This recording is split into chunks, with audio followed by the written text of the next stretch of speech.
Hey, buddies. I'm back. I'm back because I noticed that when I use my tablet here to do a live show, you can see it, you can hear it, you can talk to me. It's all great. But when it comes back up onto my channel, some way, somehow, it's been when I put a show up on my with app, um, it stays able for you to get. When I put it on with my tablet, it locks it up. I can see it. You can't. I don't know why, but I'm trying to figure that out. So that's kind of why I've come back on just to see if that's true. I may not be. It may not be true. So I'm gonna. And I know nothing about any of this. So anybody out there who knows anything about the YouTube, all of the social media, any of that. I'm going on into my seventh year of not knowing anything about how to do it, but just keep doing shows, right? So it's all up there and it's on my channel. I can see it, I can get it, I can play with it. I can't quite send it to I there's certain elements I don't know, right? Very beginning when I started, there was this lady, Florida, Blue Oceans or something like that. Very nice, very interesting. Yeah, her pictures she sent were very attractive. Was a really good guitarist. I mean, she was a great artist. Did all kinds of great stuff. But she doesn't really. So she goes, "I'm her administrator." Now, there's a thing that I inadvertently had done, put somebody as the administrator, and then they took everyone off the channel, and it was totally screwed up. And it took me a while to get it back. And a lot of people got pissed off, like Dragon, that you blocked me. I didn't. This other clown did. I just had no idea that I was giving them the authority. But I don't know how to really do this. I keep doing stupid stuff like that. But in my own dynamic, it doesn't matter. I don't care.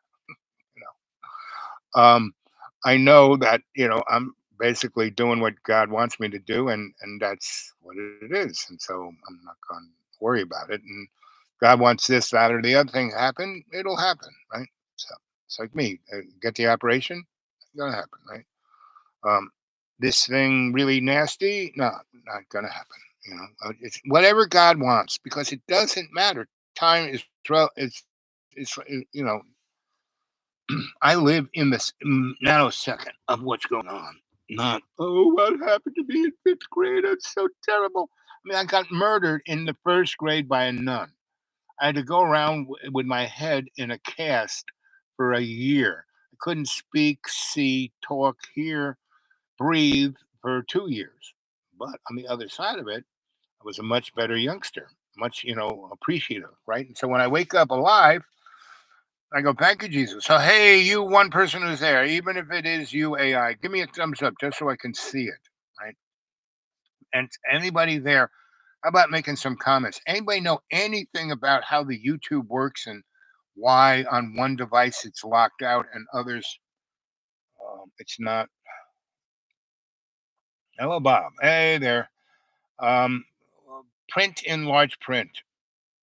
And what is your name? Mistake? No, I see it's so small. I can't. I think it's an M. It's the first letter M. Um, anyway, so I'm only gonna. So here it is. 3 minutes and 33 seconds. I'm only gonna stay on if you guys start asking me questions. Yep,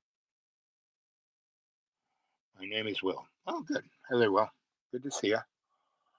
You got any questions, Will? Where are you from? You in the United States? Have you ever got a hold of me on my email, the dude awake 42 at Gmail? Anybody want to get a hold of me? Dude awake 42 at Gmail, right? And if you're in America, where I can just call you and I don't have to go to ridiculousness to call outside, even though it's simple. Oh, you just need this app and blah blah blah blah blah blah blah blah.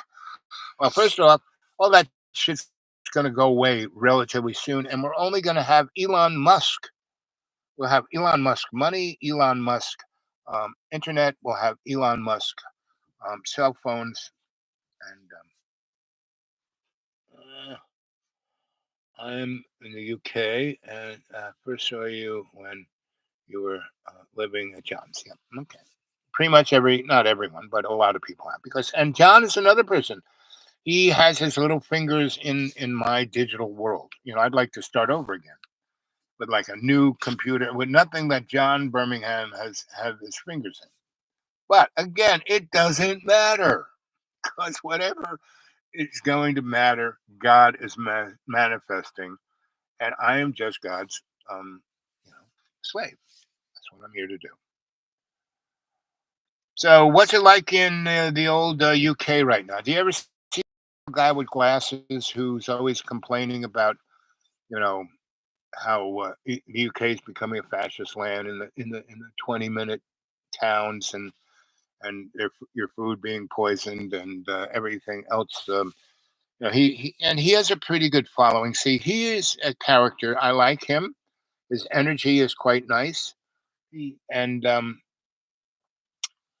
because I can, I can just look at people in any sense of the word, and I can tell what's your problem, right? And people either get really, really amazed and wow, and want me to be their guru, meaning to life, or they want to kill me. It's usually the outcome.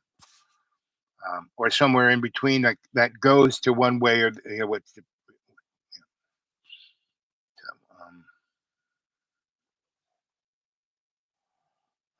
spiritual guru. Uh, well, you're good. You got a spiritual guru guy living near you. That's always fun, especially if it's a night community. I spent the latter part of the '90s and the earlier part of the O's working for an entity where I was studying cults, right? Because a entity, which is probably a cult in itself. I mean, any organization like Council on Foreign Relations, Trilateral Commission, Club of Rome, those cults, right? And but I worked for them because A, they paid me pretty good. B, they took me all over the planet, and C, showed me stuff that most people don't ever even get to see because they wanted my unvarnished opinion of what it was. Right? And that's not a bad job to have. Well, you're staying in nice hotels, meeting really interesting people, going to conferences, and they're asking you. They take you off into this little private room, and usually, I don't know why, but it's a darkened room, no windows. There is a very nice billiard table in the middle of the room with a bright light in the middle, no other lighting, and whatever they want you to look at is usually there.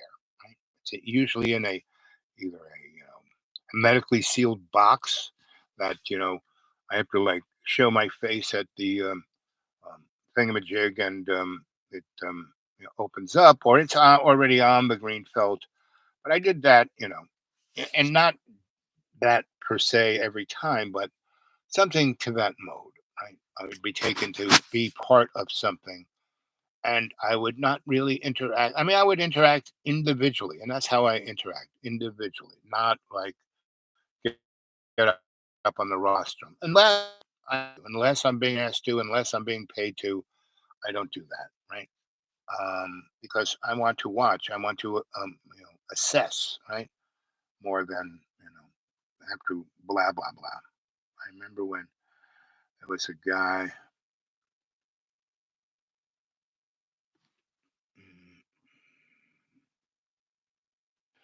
Well, any kind of trolls that come near me, it's not a big deal because I just go straight to them. And so, what's your problem, sweetie? Come on, we're all here to help you. What's your problem? Let's deconstruct why you aren't doing what you're doing. I mean, is it really fun to be a troll? You really love making people miserable? Why? Why? What happened to you? When you do that, pretty much they go away. When you don't get upset, when you let me help you. I'm here to help you. What's what's going on? Let's talk about it. Open yourself up. Look at yourself from the inside. Don't look at the externals. See, that's what psychotherapy really. Its problem is it looks at everything from the external. What caused your trauma? What caused this? What caused that? No, inside of you, you got these character traits. And not like something that's in a textbook, but no, you have the critic, right? You have the self-loathing. You have there are many, many, many, many different um, points of reference inside of you. And if you want to heal what's ever bothering you, you have to use those tools. Those are tools. They aren't sicknesses. They are tools. And so you step back, and the real key, what most people do, why most people like John Birmingham, right? Again, I keep saying he's why he is. I couldn't even invent that guy, and he is such a great example that goes across the board of the human race. He represents. He's like Mr. Potato Head. He's the canary in the gilded cage. So um, the bottom line is you can't look at yourself like this close. You have to really, because see, the biggest problem, what causes most traumas, is that we let things get you know in our grill. When I was a conflict resolution officer for the New York City Housing Authority, right?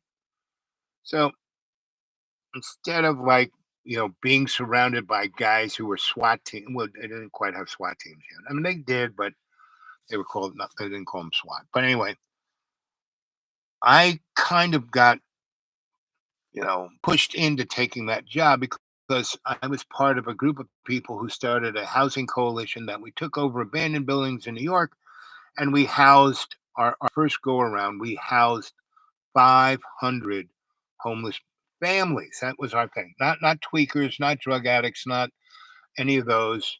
We later on did it for them too, but we went straight to the innocents, right? So mommy who got thrown out, because they got rid of rent control, and Poppy got into crack and then disappeared, and she didn't have a paycheck to pay the bills, and she's living in a cardboard box on the side of the road. And that's kind of what's happening in California.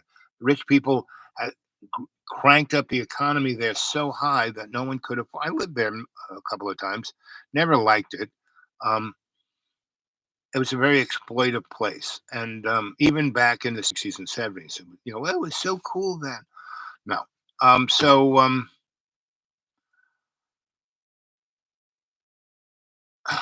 we took over all these buildings. I had a master electrician's license. I got legal um, electricity in. I had friends who were legal plumbers. We got gas in, and so all these 500 apartments that we had, and these were not someone owned these buildings; they were abandoned. The state owned them. We used the Homestead Act of 1876 to take them legally, brought them up to code, and everyone who had an apartment had an electric bill. So when the marshal came to throw them out, they said, "Sorry, chump. Here's the electric bill," and they'd have to go, "Oh, okay." Then they tried to beat us up outside on the street. And did we, the addict goes, "We have to fight them." I said, "No, they got guns. We don't." Well, they got no, no, no, no, no, no, no, no. What we're going to do is we're going to perform art in front of them. It took about 8 months, but the New Arabian Women's Poetry Cafe, where it's out on the street 24/7, cooking food and feeding the cops, and dancing and reading them poetry. And she's got, "I love that poem." After we got the 18,000 cops in the New York City police department, um, they refused to beat us up. At first they loved beating us up because we didn't fight back. So this is how you have to do social change, right? That's Martin Luther King.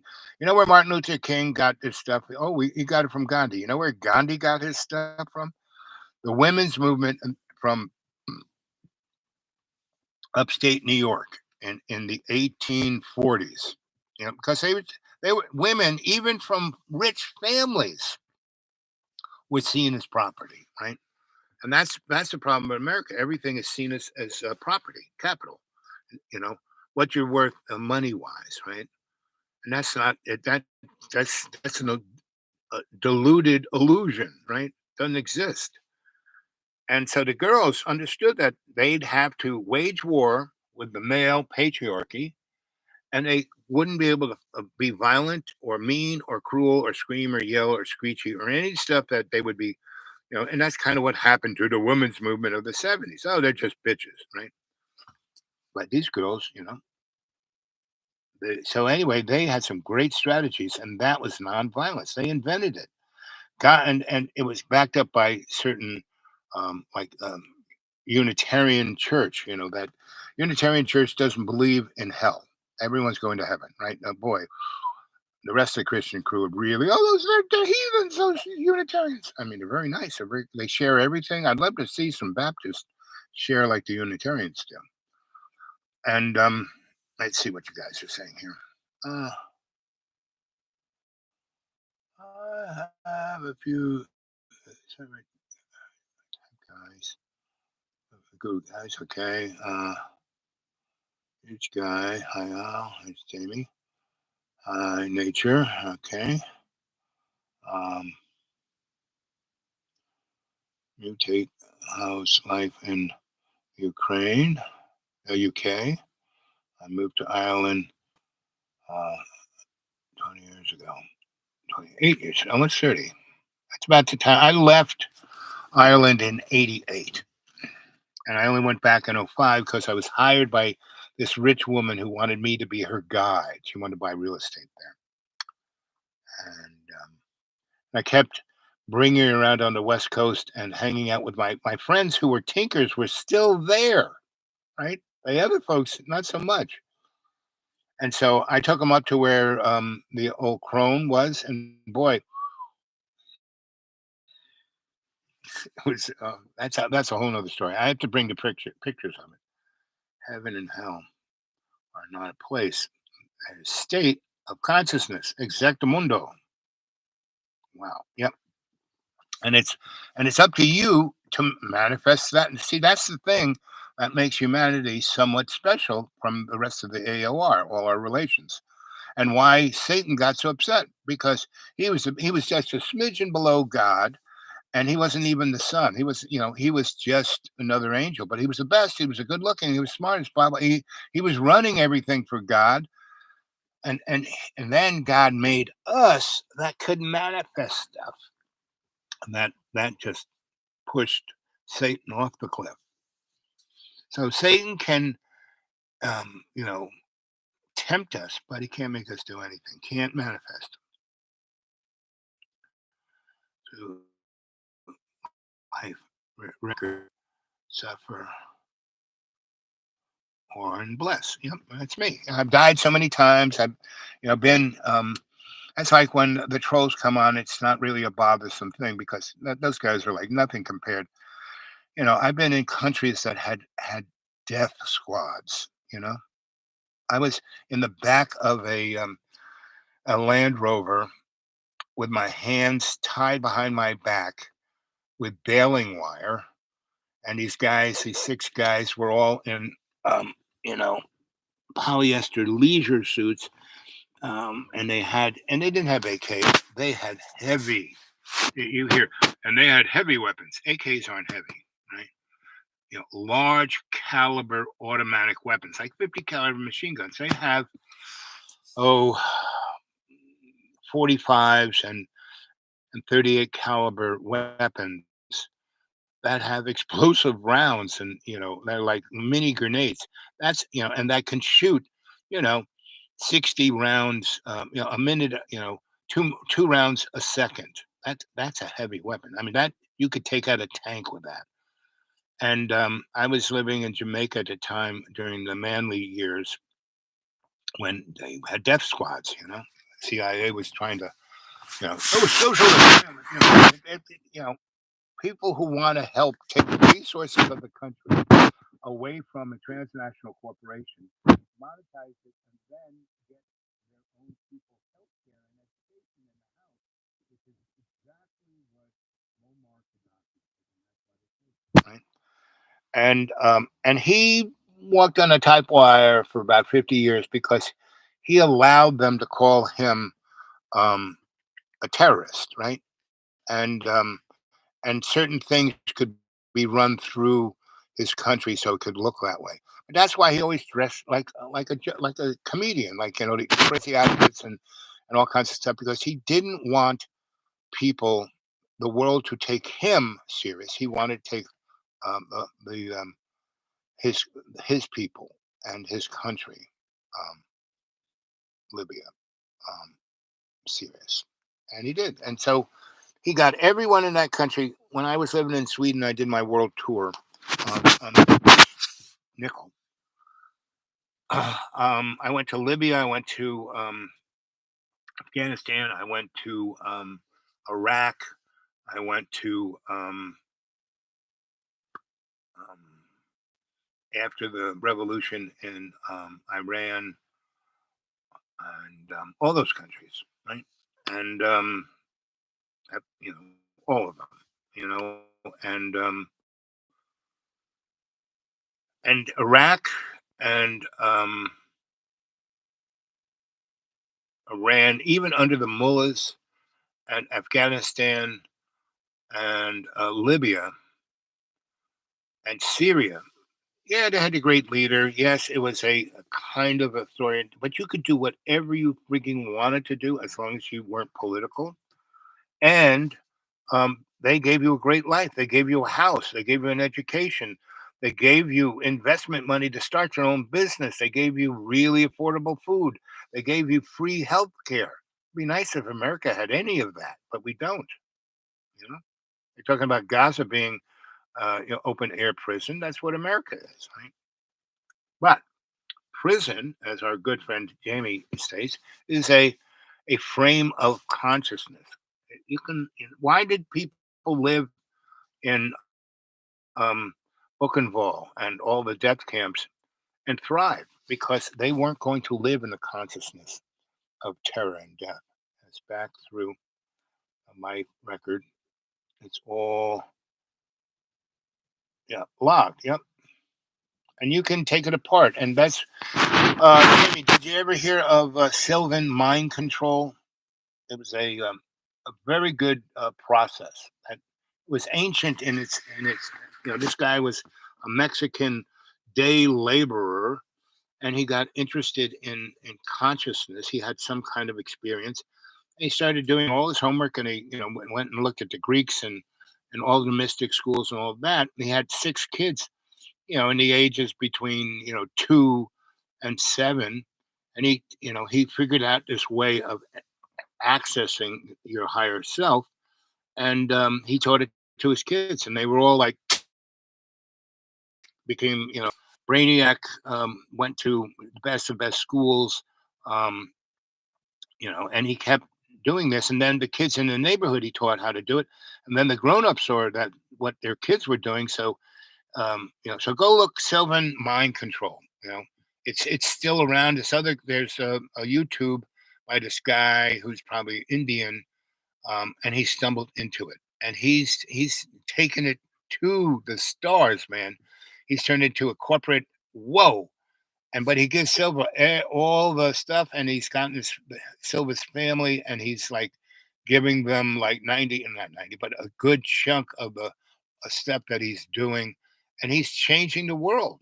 And there are a number of other, so I was a shrinky boy, and after taking the Silver test, and then learned the process, because I stumbled across them in the 80s or 70s, I think, and they said, "Wow, you should. We're going to be in New York. You should come to one of our conferences." I did, and all the other kind of stuff I was doing. They said, "Boy, yeah, you are our kind of guy. We would love. We want to set up an office here in New York. We would love to teach you how to do this, and you can be a teacher and run these kind of conferences. You can do this." And I did, right, and I also got into other oh similar things. There was a guy, what was his name? Oh, I forget his name, but he was a total jerk. But he took the Sylvan mind control thing and tweaked it, because it's not Sylvan. Silva just was a guy who realized these ancient truths turned them sideways, this way, that way, and made it so your average American could pick up on this and really like that start being amazing. And so if you go on the YouTube, Silver Mind Control, and nowadays, I forget what the modern version is. It might still have the same name, but that would get you there. But this Indian guy comes on, tells a story, blah blah blah, and so it's a good story. And I checked it out, and it's 100% the Silver Mind Control. It's not a scam like this other guy, but the other guy had it in him. And once I got the Silver Mind Control, I was doing similar kind of stuff when I was at Fort Hamilton, right? But not with the kind of really excellent um, organizational process that Silva mapped out, right?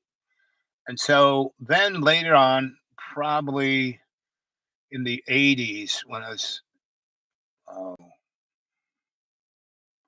late 70s, early 80s, when I was still in New York and doing a lot of different stuff in New York, all over the East Coast, doing, um, you know, I was part of all kinds of mystery schools, right? And I was there, the mystery school technology guy. That was me, Tesla, and all the very interesting people who were doing stuff, especially around the turn of the century, between the 1880s and 1910. There was a lot of interesting stuff going on. And so I had friends who were who worked at the patent library. So all of that kind of technology had patents on them and or at least references of them. And so I kind of went at it. There was a thing called the Blue Door on Spring Street I helped put together.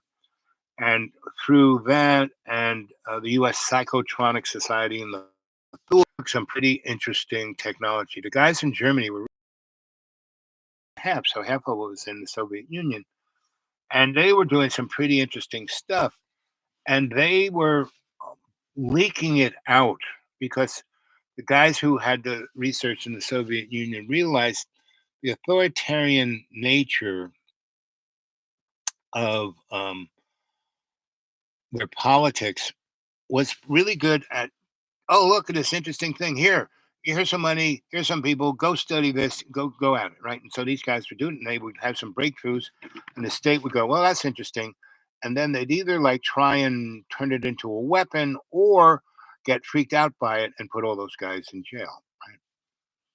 And there was this, I forget the guy's name, but it was a Russian physicist who was like top notch on everything, and he basically um, freaked, Stalin out, and so Stalin didn't want to kill him because he realized this guy will be valuable, but I'll lock him down, I'll put him in, you know, where he can't talk to anybody, that he's in a room all by himself, and he did. Instead of going crazy, this guy learned how, all those things that Silver was talking about, and so he accessed his consciousness, and he went from there into seeing this ancient technology. And so he built it all in his head like Tesla did and tested it out. And so after the Second World War, and Stalin's still alive, and now Russia's up against the West. And again, this was a scam from the beginning. Russia was always our, reliable enemy that we could, say, look, we got to spend all this money on this shit because of them, right? Right. The loyal opposition.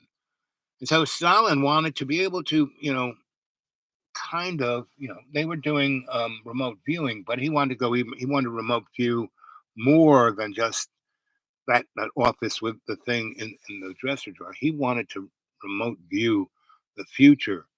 And that he realized that time was not static, that it was in dimensional form. And so he got this Russian guy out of jail and said, okay, we've been, keeping an eye on you in your room, and we have an idea that you've kind of figured some interesting shit out. So he basically was given a thing up there in the north, and some really smart young scientists and psychologists and mystics. And there is a if you make an oval, just something like that shape, right?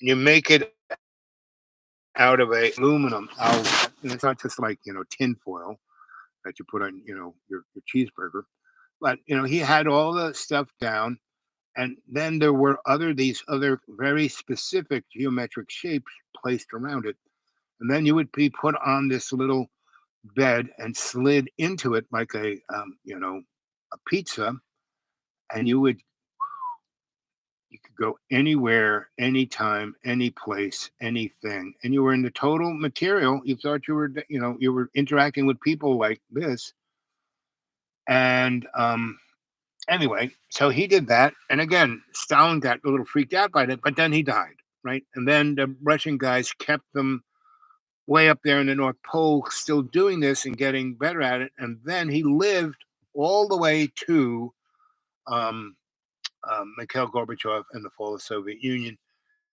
and he was either in Germany or one of Estonia or Lithuania, one of those states, because that's really where he came from. He wasn't really Russian, but anyway. And so he did that, and he was backed by Western money, and that's when we went into Iraq for the first time in '91, because this guy saw all of this ancient technology. And because the big whoop-de-doo cultures that we don't talk about much are up in the northern part of Iraq, right? Up near where Ukraine, not Ukraine, Afghanistan, that the mountainy kind of standy lands are up there. And so the French and the Germans didn't really the Americans were left out on this because the Americans always leave everybody else out on their shit. So they went there and they were digging the shit up, and they were finding this thing that was called Looking Glass. It was a technology, the TV show, Stargate. That's what this stuff was. That whole TV show came from this, and so we sent, you know, we let good old Saddam go into Kuwait. He asked April Gleb, say, "Hey, I'm going to go in there, take this land. We used to own this. England took it away, put it under BP, and then put it under these schmucks. We're just going to go and take this. Is that okay?" And April Gleb says, "Well, this is your business. We're not into getting into your business. Whatever you want to do, it's not real. We have no strategic anything if you do that." The minute he did it, we said, "Oh my God, that's terrible. You're terrible. You're worse than Adolf Hitler. You're throwing later." And they basically, went into Iraq. Now, they didn't really go after him.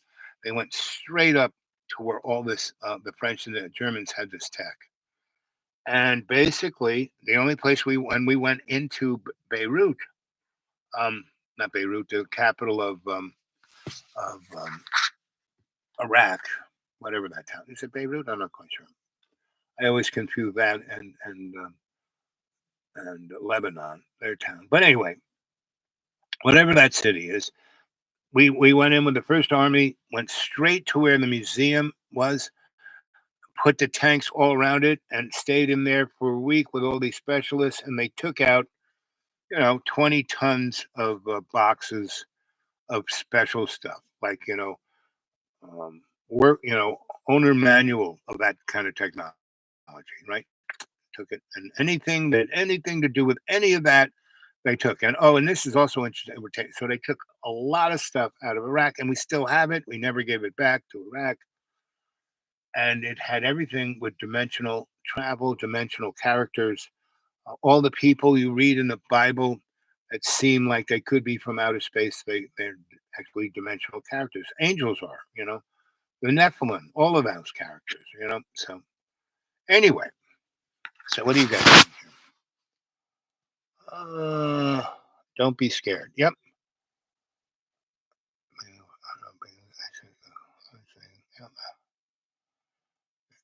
Your breath. Yep. Breathing is the key to access into Jesus's door of forgiveness. Feel your lungs all the way up. Few more breaths in, and that breath you're breathing in is God's prana, the life force, the thing that animates us, our breath, nothing else. We're just a bag of water otherwise, right? Don't be scared. It's all love. Yep. Boop, boop, boop, boop. Can you read back capital better? Yes, I can read the capitals rather than the small print because I'm blind. I'm not. I know you're not shouting.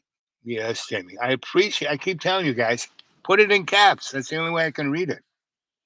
Right? And that whatever stupid protocols that the World Wide Web has, I don't know what they are. So I have no idea what I'm doing here. I'm only doing what God is telling me to do. So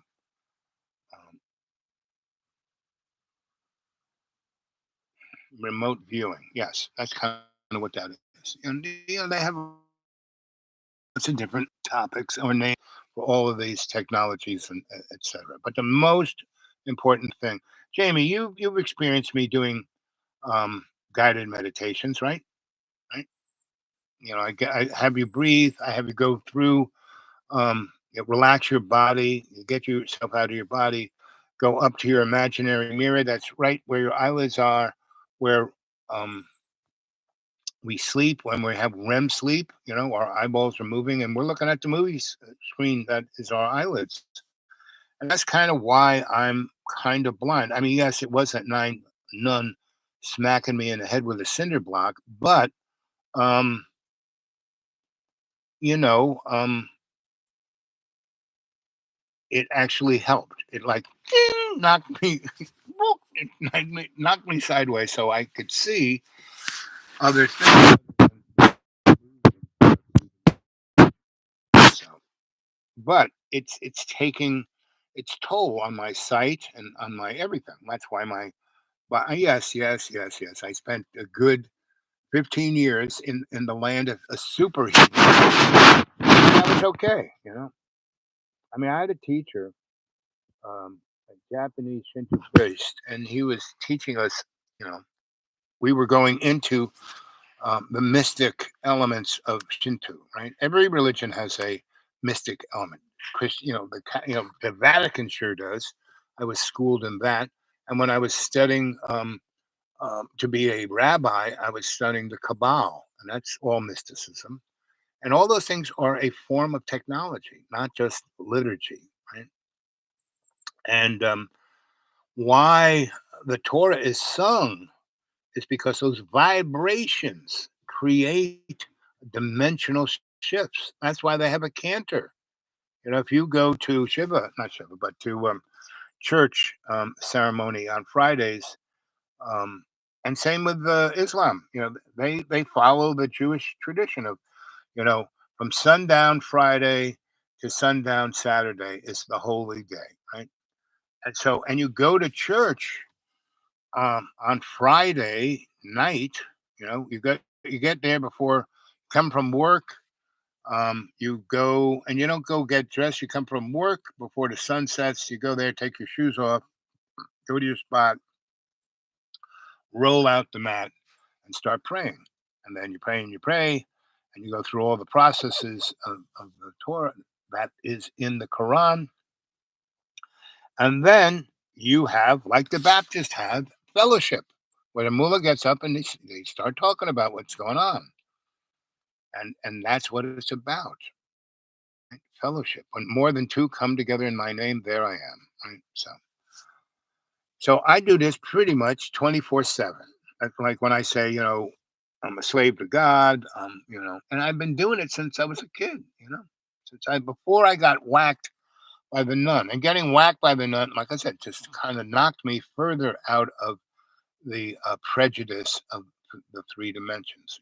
I mean, when I was real little, from birth, why did I crawl over to an electric socket when I was 6 months old? Usually you can't even crawl then. It was in my onesie.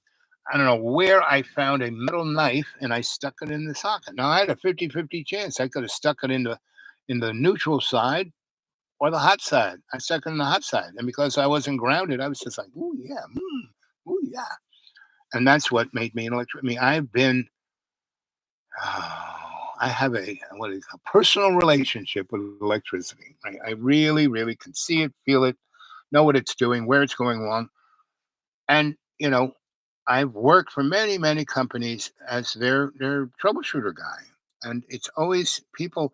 Well, we had the factory rep in here. He couldn't even understand why and I would just put my hand onto it, do a few things, hit the switch, it starts working.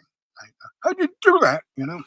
Especially when it's like not analog but digital, right? I can do it with digital stuff too, but I don't like digital because it's not within God's purvey. It's like a lie, right? So anyway, uh, uh,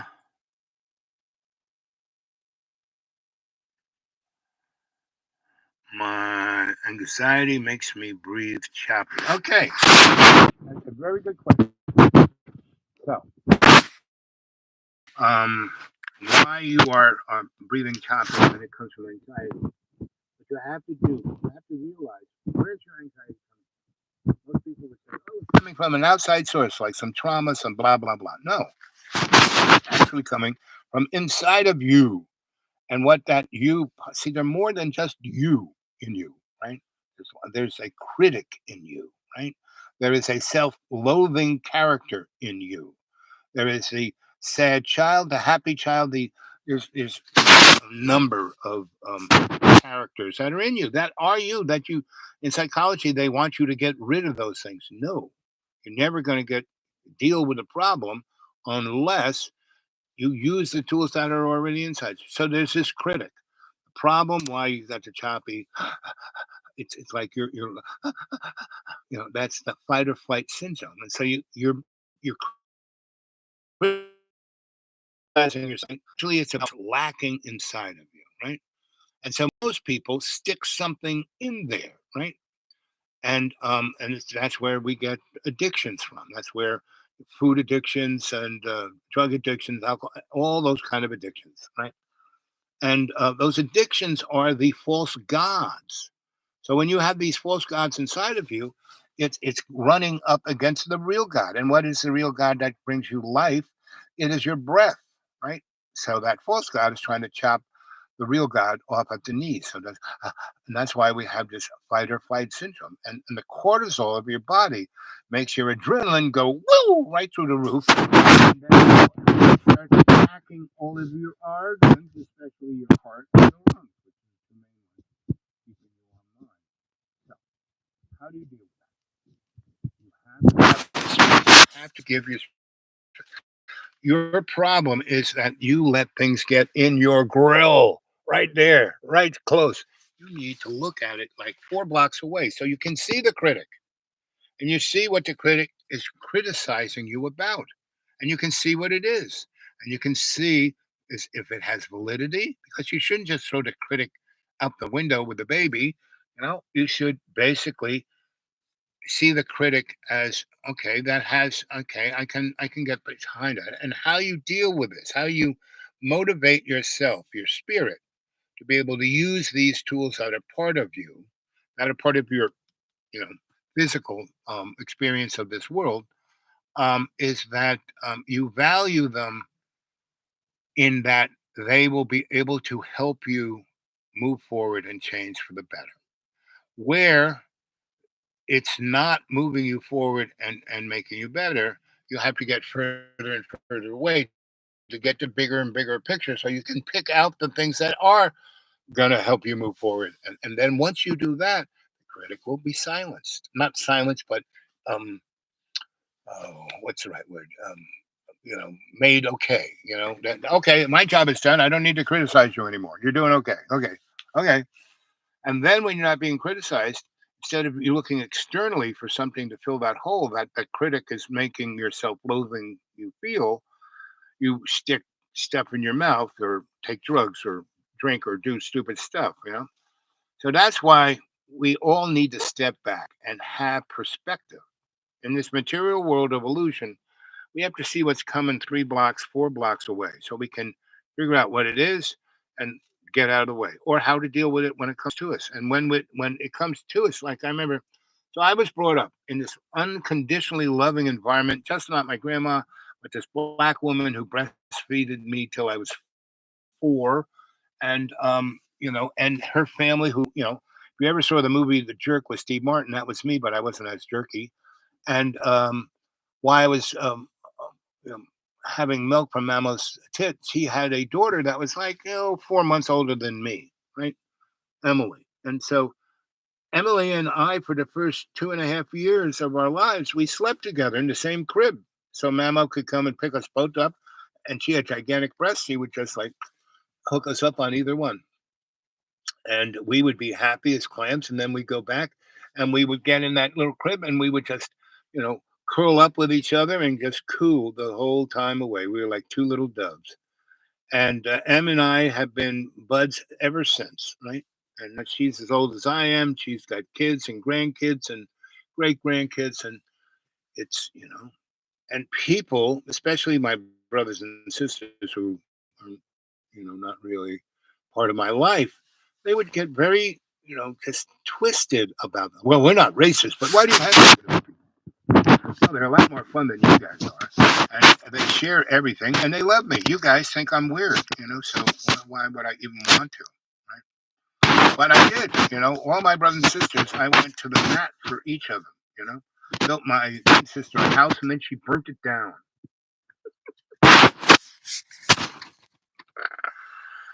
because it was a small, I gave her a washer dryer downstairs, and I put one upstairs because that's where the beds were. I said, listen, you got to clean this lint trap out religiously, because otherwise this thing heats up and it's in a real tight space. And yeah, I got smoke detectors, I got all kinds of stuff, but never leave the house drying up here. You want to dry when you're not here, take the big one down. What did she do? Because it was so much easier. She did all her laundry upstairs and dried. I built that house for me, and then I was told, no, it's for your other sister, and I was like, and they all did stuff like that. Now, my older sister, my dad, I took care of my parents for 30 years. My brothers and sisters, because they worked for my parents and hated their guts, had nothing to do with them. But last 10 years from my father's life, he made my oldest sister the power of attorney. I said to my father, "Why didn't you let me do that, Dad? I'm always with you. What's the problem?"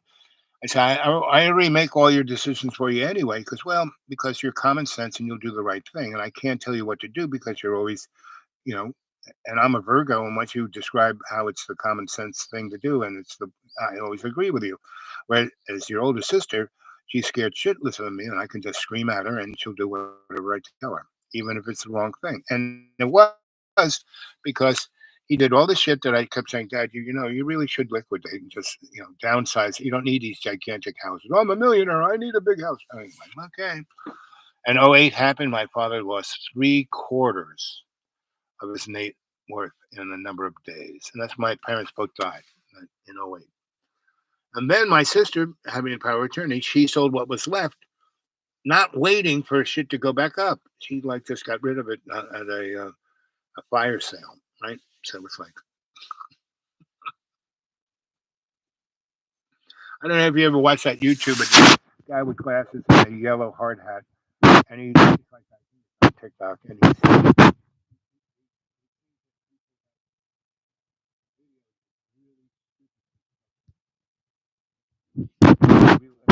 this guy welding something, and then after he's done welding these things of a railing, he's been looking at it real close, and then he goes to get his head out, and he has welded his head in the railing, right? I mean, stuff like that. And that's pretty much my brothers and sisters. They do stuff like that, and because they have some cash and this and that. I mean, at times I had way more money. Right? Did I tell them I had it? No. Did I like, oh, I have this house and this house and this house um, and I'm, and they, once my that life would bump up against them, they would say, like my three wives, they could never say how, and I would never take my wives home. My first wife, she wanted that thing, so and she couldn't stand them. So after about two, I never want to be around your family ever. Okay, not a problem. But my, you know, my handbag goddess, um, who invented the modern computer graphics. This other girl named Sweet, Paula Sweet, big, big, big, multi-zillion dollar fashion designer. Um, and My nephews knew my fourth wife real well because she was the 8 times on the Sports Illustrated um, swimsuit ad. She was the most highly paid underwear model in the business, and she was a classical cellist, um, and was in the second seat at Lincoln Center for most of the time that we were together. And she could have been first seat, but she'd have to devote her whole freaking life to that. Anyway, I would to my to Thanksgiving dinner, and they would just sit there and look at him. And when they would say, one of my sisters say, "So what are you doing?" Christine said, "Well, I invented this, this, this, and this, and I'm in charge of General Electric's digital footprint. Start NYT, and they looked at her and said, and I think my one of my sisters said, "You're lying. You couldn't have done that. You're a woman, right?" And there was a computer in that house. I mean, cell phones were. I mean, they were, but nobody. It was not like ubiquitous. Anyway, so she goes, "Oh, really?" She goes over to the computer, click, click, click, hits Bing, and it's all like rolling up right in front of their faces, and they were like, right. And when Paula came, and who are you, Paula Sweet? And the girls knew who, because her clothes were like if you were a teenage girl and you wanted to, be fancy and rich and really well. Look at this jacket. It's Paula Sweet jacket, right? And Paula said, when I said this is my wife, Paula Sweet, and they would, what do you mean your wife?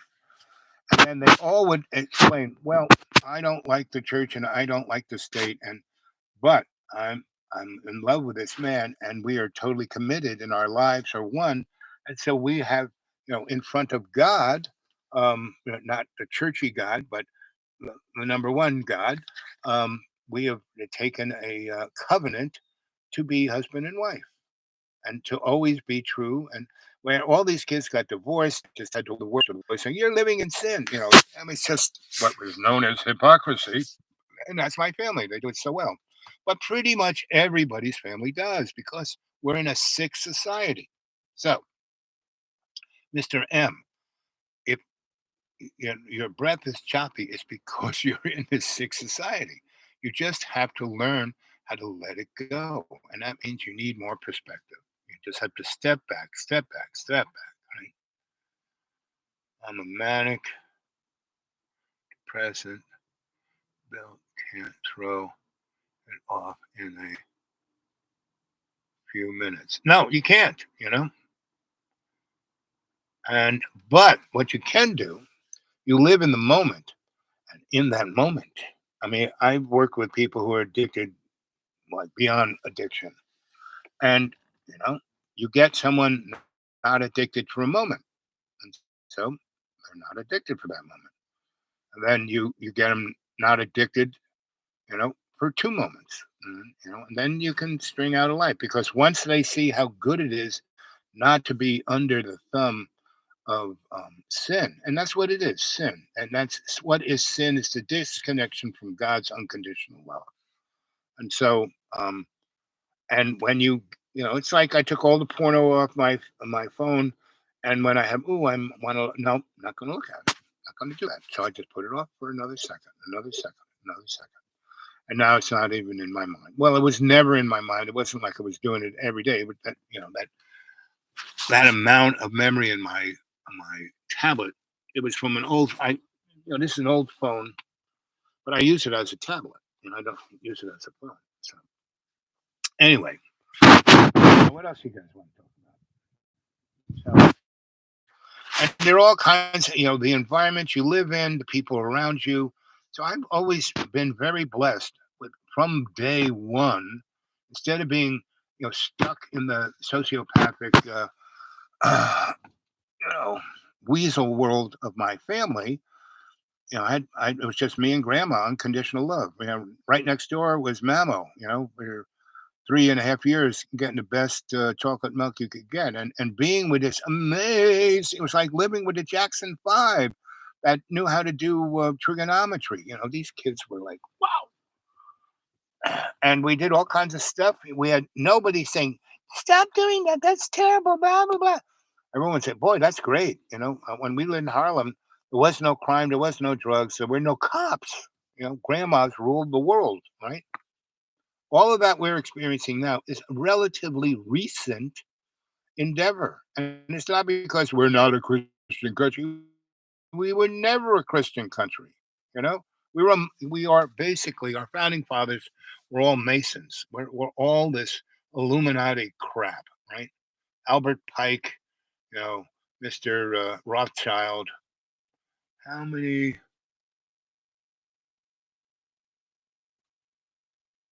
doctorates do you? How many DRs do you know that talk about boosting the uh, is that mammalian system get off the drugs? Yep, more. Yeah, it's me. It's like there are certain you know things that I destroyed in my body. You know, 40 years of wee. And so I didn't do a lot of drugs. I didn't do a lot of alcohol. I did a lot of food because I love food. I'm Italian. But I was always very active. And it was that last, 15 years or so of being the itinerant scholar, being the, uh, you know, consultant for the Desperate Warriors, where I didn't, move around. I just, sat in very cushy chairs, had a super hedonist life. Um, and I didn't do any of the other stuff I did. I wasn't, I was always good. I was always helping. Like a good example, one day I'll go dig it out. There's a guy who's a musician and a spiritualist and all the above. His name is Sam I Am, right? And he's pretty well known in a certain little, crew of people. And so he was really involved in the New Age crowd. I knew him from the New Age crowd. And his buddy, I forgot what Eric's last name, but he was in his early 30s and he had a similar job that I had back in the day. But when I was doing it was back in the day when it first started, meaning we did concerts and things in big like Woodstock, stuff like that, right? And we would do stuff in big stadiums, but not to the point that not like they do now for like let's say the um, you know what do we call it? Um, what's a big football game where they have the commercials and the show in between it says Super Bowl, right? So that guy, he was the designer and showrunner of about six Rolling Stones, um, you know, that like Iron Steel. This guy was it. I was the dude, but I was doing it when the industry was small and like almost like family run.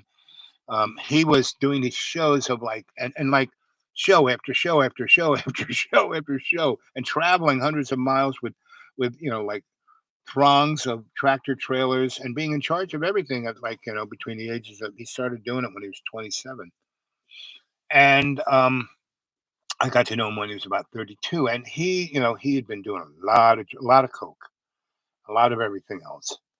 And Sam, on the other hand, he would do, a lot. He was like a Rasta boy. He had dreads and all that. And it was like we were the three musketeers, And so every time I was in Florida a lot of my clients were in Florida. My parents were in Florida. They lived in Hollywood, and had a number of friends, musicians, and new age folk in Hollywood. So I would go, and they had a really beautiful, beautiful Garden of Eden, um, you know, condo. It was like, one of these things. Used to be apartment buildings for Jewish people when back in the day, like in the 50s, 60s. So they were pretty big. They were like houses stacked on top of each other. And the area, instead of being on a golf course, it was just gaga with plants, palm trees and every kind of flowering everything, and paths that you could walk through, and places, little streams you could, man-made things like jacuzzis, but you could, oh, that's a stream, that's a spring. You get in there and get bubbled. And so they were living in this place. And that was fun to go hang with those guys when I was working for the Desperate Lawyers down. And I would bring them to the Desperate Lawyers because these guys were pretty well known. When they would say what they did, these guys go, "Wow, do you know so and so, this lawyer, that lawyer, this lawyer?" And they go, "Oh yeah, oh yeah, oh yeah."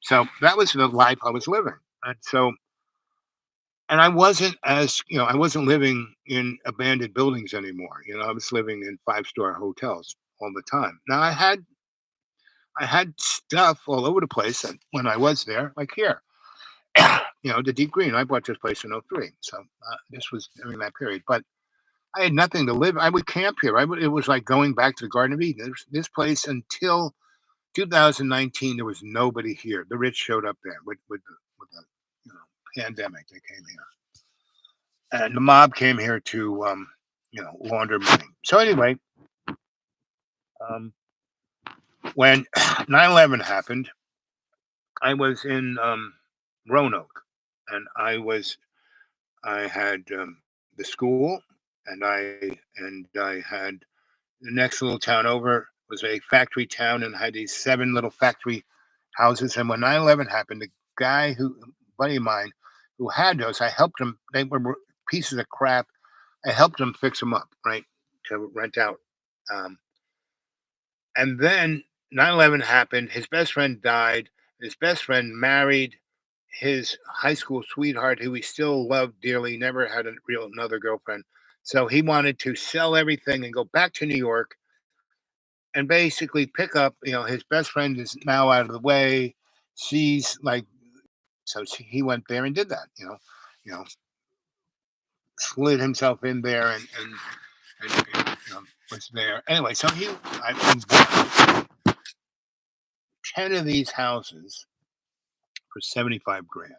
He had all of 40 grand into it, right? He owed me 20 for me fixing them up the way I did. So anyway, I bought them for 75, and then I lived in one, and as people showed up, I rented them out, and I rented them to people. How you can't rent a place now unless you get a credit rating, and if you fail, then it takes a ding on your credit rating, so it gets worse, and then you really can't get a place, and then you have to rent like a motel room for $400 a night. Anyway, that was a big thing that was happening in this little town. All of the houses that had been worker houses had been bought up by guys like him, getting ready for the big whoop-de-doo, and then 9/11 happened, right? And that changed a lot of things. And so I got that. But when people would show up, like this one girl, I've told this story many times. Well, I'm living in one and I'm sitting on the porch, and all these things are on the main street. Just think of any main street in your neighborhood that was always the main street, and then it became the 6-lane highway. Well, that's all these buildings were on that. And because of 9/11 and because of the people who had been living there working in factories, and then those factories weren't working anymore, and then they couldn't live in these places because the rich people bought them up and would rather have them be empty and maybe get burnt down me, on the other hand, I had these things that were in pretty good shape. And when people would show up, so this lady shows up and she's got the kids in the car. All this stuff is in the car. She's wearing a Cracker Barrel uniform, And she comes up to me and she is like dead tired. And it's obvious that they are living in their car. And I say, she goes, knocks on the door. I come up and she's standing there and I see the car. And I see her and she goes, I just got this job at Cracker Barrel. I said, yeah, I can see. And she goes, and I have $300 and I need an apartment. Can I just give you $300 and that'll be my down payment for this month? And how much do you want to rent it for? And I said, $300. I mean, I could have rented it for $1,000 because, you know, rentable apartments like houses. This was a house that had 3 bedrooms, living room, kitchen, dining room, basement. You know, I could have rented it for $1,000. And I said, and she goes, "Well, here's $300 down payment." I said, $300. And so she goes in the car and she comes out with this big jar, and it's in quarters and dollar bills and $5 bills and not the quarters aren't. Some of them are rolled up in $10 rolls, but she just it's $300. I said, not a problem. I give her the key. I said, take that one right there. And I said, the electricity is on, and you don't have to. I will, the $300 will be the electricity and the first winter's heat. She was like, because it was like September, we were heading towards winter, and she was like, and she started to cry, and she put her arms. Oh, you're so good. You're so no. I wanted somebody in there so some tweaker wouldn't go in there and set it on fire, right? So I did that, and she, and the other 9 I rented out to people like her, right? And they never stiffed me on the rent, and they took care of those places like it was theirs. They painted them, they mowed the lawn. This one guy who's a mechanic who worked next door at the guy next door he would come and fix all my cars and anything, my lawnmower and whatever, right? He was just then he hooked up with the Cracker Barrel girl and they got married. And anyway, after 7 years of that, I basically sold all of those after '08 crash, right? And they had been renting these things since 2002, basically. Because I was over in Lynchburg with Jerry Falwell. I had been in this other town called Bedford, and I had I had 2 really sweet houses, buildings right on Main Street of Bedford, and I bought it from this lawyer guy who just wanted to get the frack out of town. And each of these buildings were like, big general store buildings with an upstairs and a basement. And they were all, one was half revolution and then pre Civil War. The other one was just after the Civil War. And they were both about 11,000 square feet. And big, it took up the whole, you know, street and they had the southern thing with the porches upstairs and downstairs, um, and the columns, the whole thing. And I had a factory in Lynchburg, right? And so around '06, I saw the handwriting on the wall. So people wanted to buy all the shit. I sold it, just let it go, right? And then I put it into CDs, high revenue CDs, and because the bond market was going backwards, so um, but I was putting it into the ones that normally is in low interest, but these things were pretty high. They were like 12%, and that's like for a CD, that's pretty amazingly high.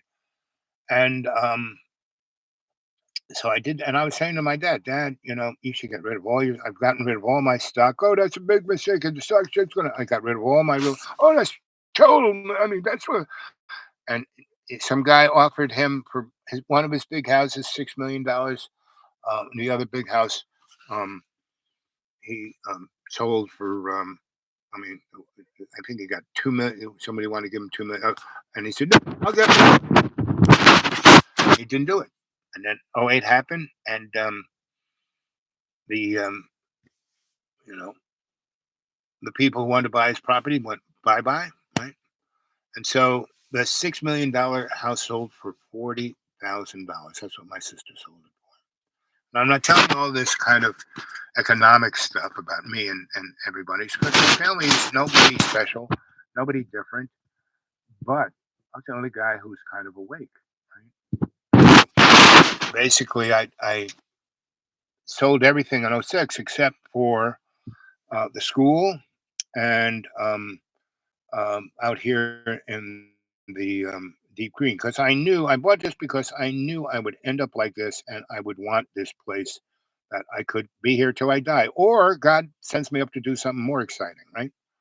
So,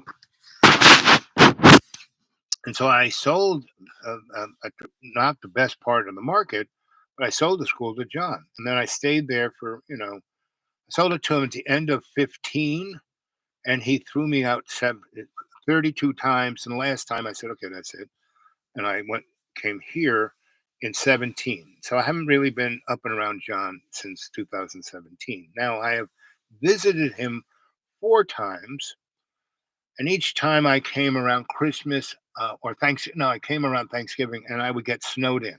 Right, and I would be stuck there for a week or two. Right, and he would, "Oh, here, help me with doing this. So you can stay here for the rest of your life." Blah blah blah, and then he would try and throw me out about 6 times. But you know, his was up, forget about it. You're not getting anywhere except down in the middle of the.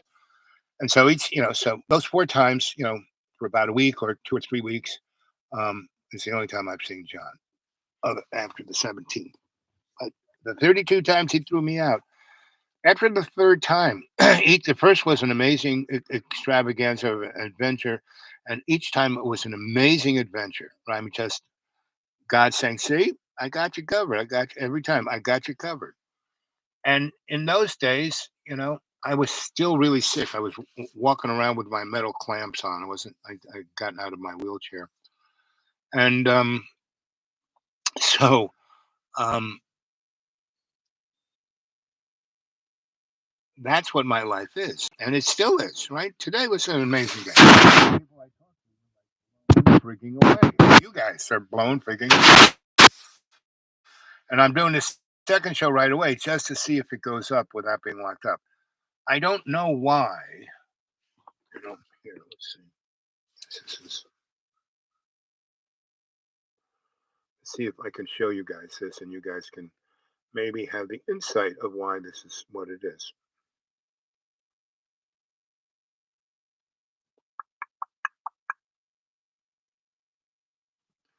So, see how the one that has the world mean it's open, but the one that has the little lock means it's locked. People can't see it. Now you can see it. See how it's got the world, right? World, world,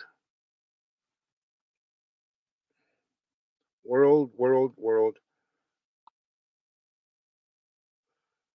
And then there's one that's locked. And what I think it is, normally I don't use the phone as a thing that I make the show. I kind of that, and this is easier to hold, And anyway, so that's what it is. So, and I've tried to figure out how to make that little lock get unlocked, and it's past my. I mean, I will find out what it is, and then I'll unlock it on my laptop, so they're all there. You guys can see them. Heal thyself. Yep. And so that's what I've been. My doctors take care of me. I mean, they're going to do like a quarter million if they do the heart surgery, $250,000 thing, right? And they're going to send me to Sloan Kettering or to Duke, not the Yucatan place around here. They're going to stick me in a helicopter and put me there. And they said, so we want you to go to either of these two places. I said, well, I don't have a car. How am I going to get there? And they said, This one doctor said, well, have you ever taken a ride in a helicopter? I said, yes, yeah, a few times. I was an EMT. I don't like them, but yes, I know what feels like. He goes, well, we can when we have a guy, real rich guy, who we're going to send to Duke or Sloan, and his insurance is going to pay the $50,000 for the ride. We can sit you in the seat. I mean, these guys go to that extent to take care of me because they can't believe I'm alive. And Tootie's, and I've been here since 2017. How much did I weigh? 2014, I was 480 pounds. 2017, I was probably 325. So half the doctors I have now um, knew me then, and they're amazed that I'm down to 190, right? And I'm staying at one day. I'm not like like disappearing. I've hit that nice healthy weight, and that's where I'm at, right? And so they love taking care of me. And I say, so do you love taking care of the rest of people? And they said no.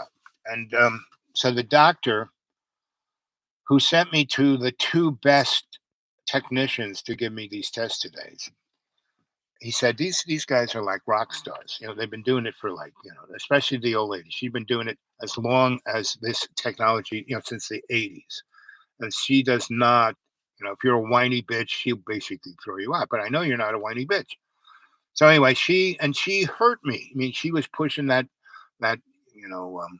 sonic wand, all over my, hitting things that I didn't go, ooh, that hurts. I just, and to take the really good pictures, you had to breathe into a certain place and then breathe out and then breathe in and then breathe out, because she is like getting you to that perfect spot, right?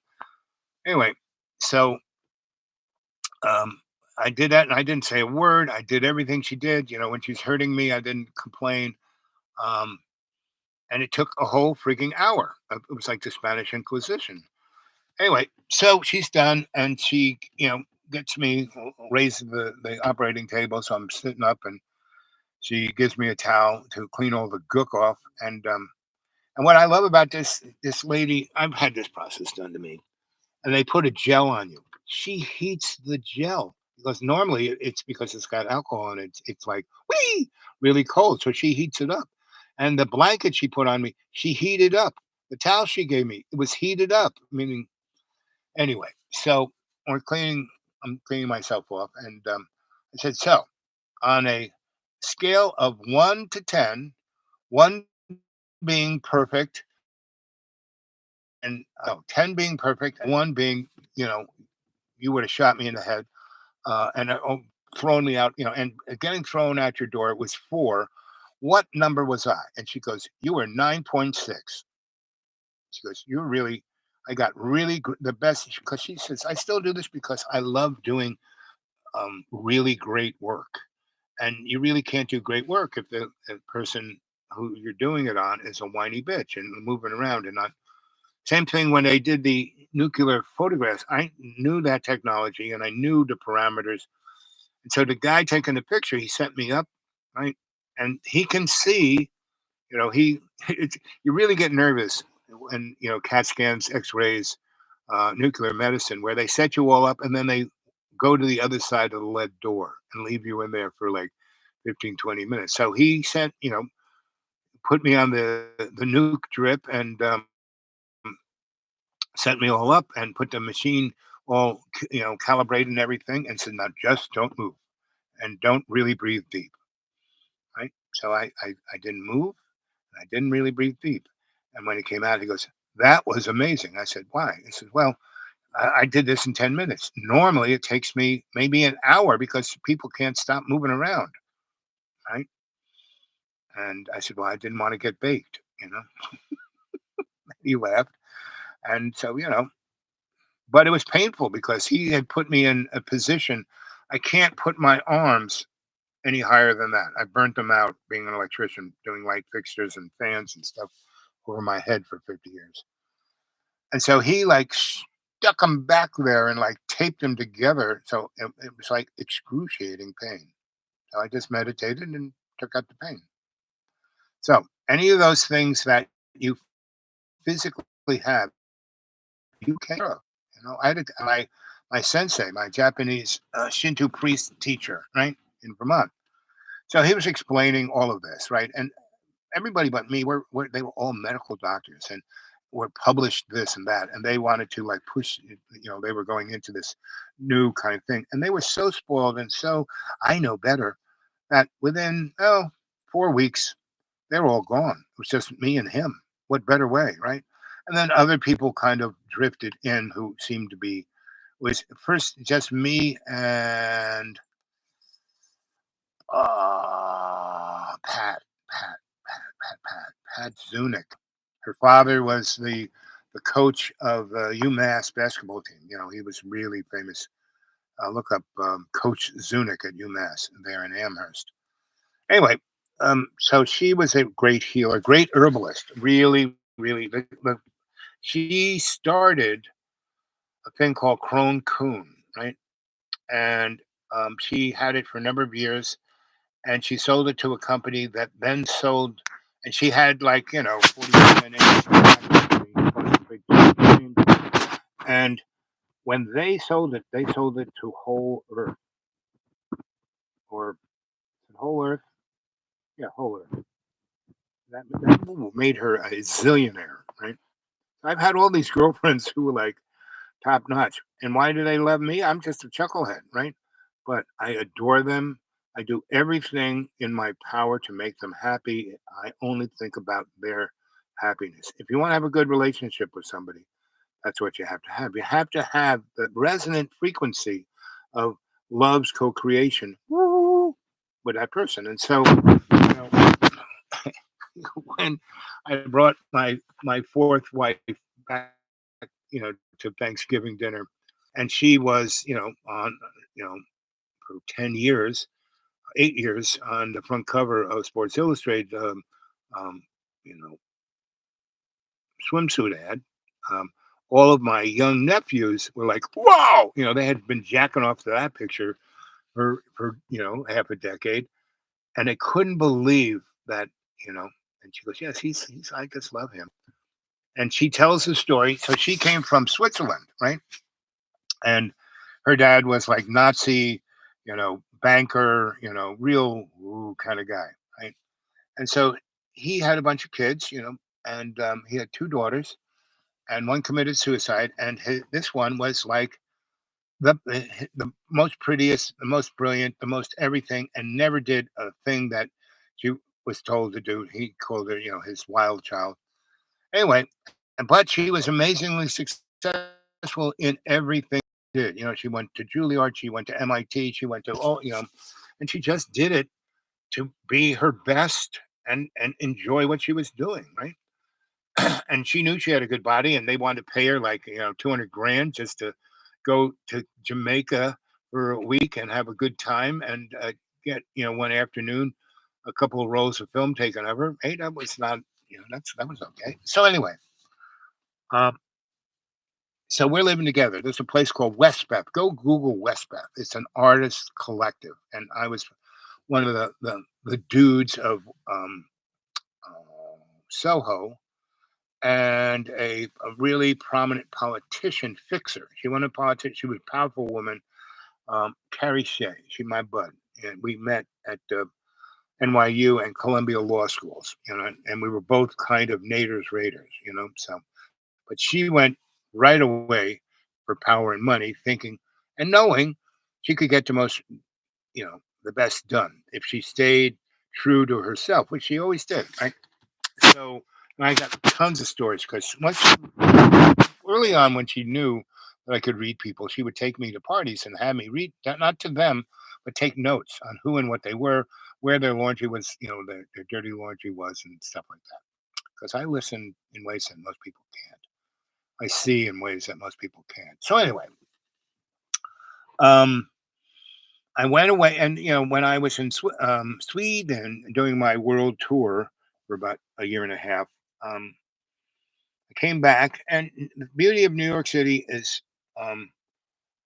York City is always changing but staying the same, and now not so much. It's always changing but not staying very much the same of what made it really great. That's why it's kind of it's being the major residents are slaves, like all of my friends who still live there, because they're slave to their rent control apartment, or they're this or they're that, or their job or their career and or their business. But yeah, they live a well, nice middle class life. They put all their kids through college, blah blah blah. They have a little house in the country. But the majority of people living in New York are super poor or ridiculously, sinfully rich, right? So anyway, Soho was what turned New York City around. The largest thing of the GDP, gross domestic product of the United States, is not banking, it's not oil, it's not manufacturing, it's not anything other than art. That's what makes America the most on its GDP. I mean, the military-industrial complex makes the most profit, but that's a whole nother story. Um, but anyway, so I come back and get out my little book and I call up. I go to one of my apartments. One of I have all these abandoned buildings, all these things, and some have been knocked down and skyscrapers put in their place, and but there's still my place on Second Avenue around Sixth Street, Ninth Street near Valsacas. Um, was still there. I went down to the basement. I went through the little alley in the basement, went to the back, and it was a little apartment. No one even knew it was there. That was my little place, right? Put the key in the door, unlocked. There it was. Electric gas, which was always on when I found it. It was on, so I never it changed. It didn't call nobody. So pushed the cockroach and rats out of the way and told them to leave and went to sleep and went to Valsacas. And Valsacas used to have 40, I'm not kidding, pay telephones. This was before cell phones. And this is where gangsters and you name it were, calling, making their business calls, right? Of course, the FBI had every phone tapped. But anyway, I went there with a thing of dimes and started and grandmother said, "Oh, Alice back on," and she like hugged and kissed me and all of these old school restaurants in the kitchen they have a little dining room for the family. And all of those places they had like the owl memorial table. And so and what this place had a phone there. So I didn't have to like wait for the thing. But I did come with dimes, not expecting because I had been away a while. But they were all there. And the place is still owned by the same family. It's really, like I said, certain things never change. So, I'm eating my blintzes and cabbage soup, and and I'm got my little book out and calling up people, and I'm calling up stuff. And so I call up Carrie Shea. So Carrie, I'm back. Oh wow, wow, this is great. And I said, what do you mean great? Well, Soho has become the new rich place. Only lawyers and the artists are gone. But the city to like just tip a hat and just still keep somewhat of a essence of that the artists are there. There's an old phone building that the city took and turned into lofts for artists. And I got you on the list. You got a loft in Westbeth. And it's great. There are all these great artists. All your buds are there, and even more famous people are there. You know. So the guy who wrote the Aquarian Conspiracy, whatever that was real famous, kind of sci-fi. His name will pop into my head. Robert Anton Wilson, right? But who wrote those was his wife, who was from Ireland, which I knew back from everything is always connected. So I go there, and it was like all home week. Everybody was there. It was so much fun, and they had They had a beautiful in this building. This was really old before electricity. They had a central core that the sun could hit because they had windows, so everything could have a window, even the inside rooms. And so they put glass pyramid on top of this like 12-story building and put new everything in, new elevators, new everything, right?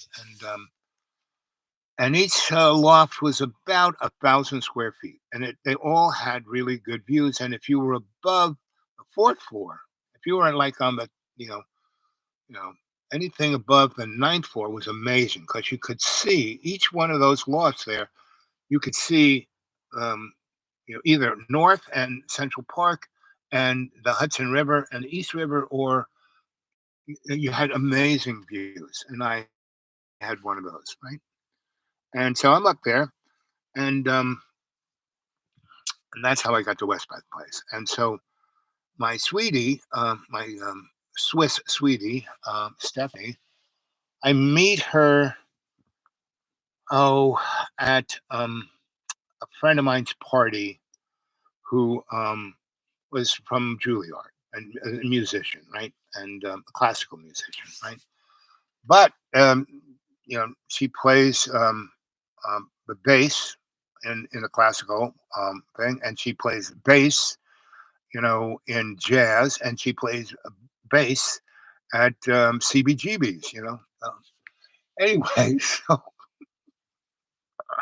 go to that party, and and pretty much everyone is somewhat of a notoriety. I mean, not to like the average Joe, but to the people in that scene. Like me, I'm just, unless these people knew the theater or rock and roll or recording studios, they would not have known me. But a bunch of me, right? And so it was good. It's fun. And there was this just mind-boggling, gorgeous girl, like 6'2", and just a build like you couldn't believe. And my friend took my mouth was open, and she took my hand and she said, "I want you to meet somebody." She goes, Stephanie, here's the guy I was telling you about.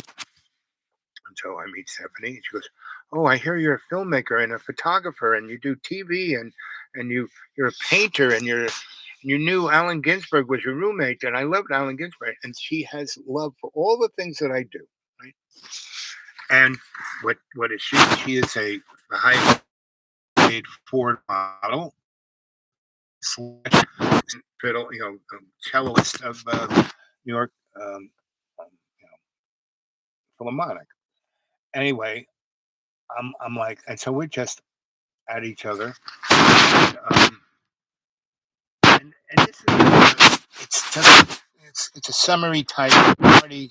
My friend has just gotten a new apartment that it doesn't really have a backyard or a veranda or anything, and but it does have this kind of these sliding doors with big windows, and you can go out 4 feet, and there's some chairs out there, and she's got one of these butane flame things, right? And most people go out there just to smoke, right? And Stephanie and I go out there, and we're looking down, kind of. Oh, it was in Tribeca, so it was kind of towards Worcester Street, towards where City Hall is, and Chinatown's over there.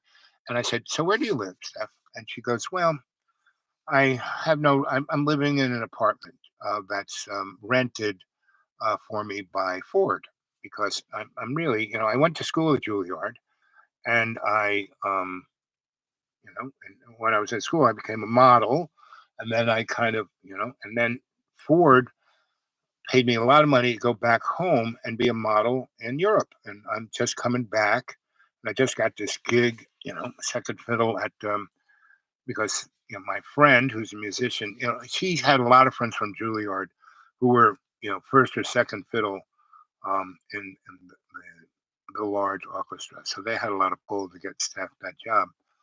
So um, so she was basically in a hotel room. I said, "Ooh, that sounds fun." I said, "Do you like to dance?" She goes, "I'd love to dance." I said, "Well, for a bunch of musicians, it's a pretty boring group of people." She goes, "Yeah, I know." So I said, why don't we go get something to eat? So we go down Chambers, we go through the big veranda of the city building, go into Water Street, into just on the edge of Little Israel, into Chinatown on East Broadway. I go down, take her down into a basement um, Chinese restaurant where there are no jigging, no white people, right? And I go down there, and I knew those guys because I worked for Hung and Young Electric. I wired that restaurant. I knew the lady, the guy. They were husband and wife, grandpa team, and real super traditional. Demson, you know, the noodly stuff, the baked good stuff, and they had a bakery upstairs on the street. But down there is really kick-ass tea, kick-ass coffee, and psychotropic something else, and all this amazing food, right? So we sit down, and she comes, oh, and she's chittering away in Chinese, and I just know a few words. But Stephanie knows Chinese. This girl's got this ear for languages, and so they start just going off on it, and and she's I can tell every 19th word. Grandma's telling Christine all these stories about me because everyone in that neck of the woods is kind of related. And so Hung and Young Electric, you know, Bob Hung, hired me to do all the electric work basically up in Harlem because Chinese own a lot of property up in Harlem, and the blacks don't like Chinese people. Whereas the Puerto Ricans and the Chinese get along like like brothers, and not no long lost cousins. And so anyway, she's telling her Stephanie all of these stories, and Stephanie's laughing, and they're talking in Chinese, and I'm just smiling, going like this, and the old lady is just like petting me like her dog, because I am, and the old man and the grandson who's now working there, who does speak English, and he comes over and he's laughing hysterically, and he goes, "You wanna take a draw on this and the psychotropic stuff?" And I said, "Well, I have a rest of the evening. I mean, how much is this gonna unloose me?" And then he goes, "Well," so he goes over and comes back with a you know a nice goblet and a couple ice cubes and basically ginger ale, right? And he goes, "If share this with your girlfriend." And he kind of goes, "Where'd you get this girl? She's," and he goes, "She wasn't on Sports Illustrated." I said, he goes, "How do you do this?" And I said, anyway, so he goes, "Do you want me to interpret it?" He goes, "No, I got a grasp of what they're saying. I don't need to know the details." And he laughs and he goes, "So where's your next trade?" I said, "I'm going up to Luna's." I said, "Oh, great. That's great. So that's the best Italian, that's where all the mobsters, best Italian restaurant." And that's another place. I go in through the alley and go in the back door into the kitchen and where the dining room is. Right? And Luna's the kind of place that all the tourists go to. And so they have a number of different dining rooms. So they have the tourist dining room, and Thomas Street, the where Luna's is on, and it's right on the borderline of right on Canal, and St. Gennaro's Little Italy is up that way, and Chinatown is just across Canal Street. So anyway, um, we have dim sum, and that was a nice, she drinks most of the goblet, and she's like, "What was that stuff? What is that? Oh, how do I? Why?" Woo. And I said, "Yep, yep, yep. We'll go back and visit another day." But I said, that is the lightest version of that cocktail, and it's going to last us the rest of the night, and it'll get a little not intense, but wind, be more fun. But we won't have to be taken away in an ambulance. We'll be fine. Anyway, so we go to Little Italy, and go back and Grandma, and she's there, and my favorite is escarole, eggplant parmesan, um, garlic nuts, and the soup she makes, right? And then Italian wedding cake and real coffee, right? So we have that's our next thing, and so spend about 2 hours with Grandma, and so Grandma speaks English, but Stephanie knows Italian, and they're going on in Italian. It's like anyway. So we go from there and we walk up Thomas until we hit 16th Street. We walk over to um, where the Flatiron Building is, and walk up Broadway. That's kind of where Broadway starts at Union Square, and we go up about 10 blocks to where Danceteria is. We go in Danceteria. It's a big line. I just kind of walk through and oh, look, I was back. Oh, Johnny wants to see you right away. Okay, I've been away for like a year or so, maybe two. He wants me right away. So anyway, we go up there, and John, the guy who runs Danceteria, it's really beautiful office, TV sets everywhere, seeing everybody doing everything, and I walk in and with Steph, and he's just like, "Who is this goddess?" And I introduce, and he goes, "Now he likes the orchestra, so he's a paying member of the symphony." And so they send stories. He says, "I saw you in the new. You got second seat at the cello, right?" And but haven't I seen you someplace?" And she just smiles and he looks down and there's a stack of Sports Illustrated. And he goes, I go, "Yep, that's her." So anyway, danceteria is like 6 stories of different kinds of music you can dance to, right? I mean, from atonal to punk to rock and roll to soul to you name it, they have it, right? Jazz.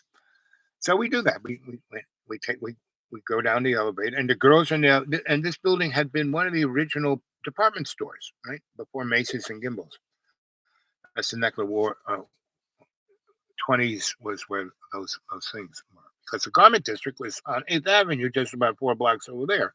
So they would just wheel the shit over there and put it up, right? So anyway, we are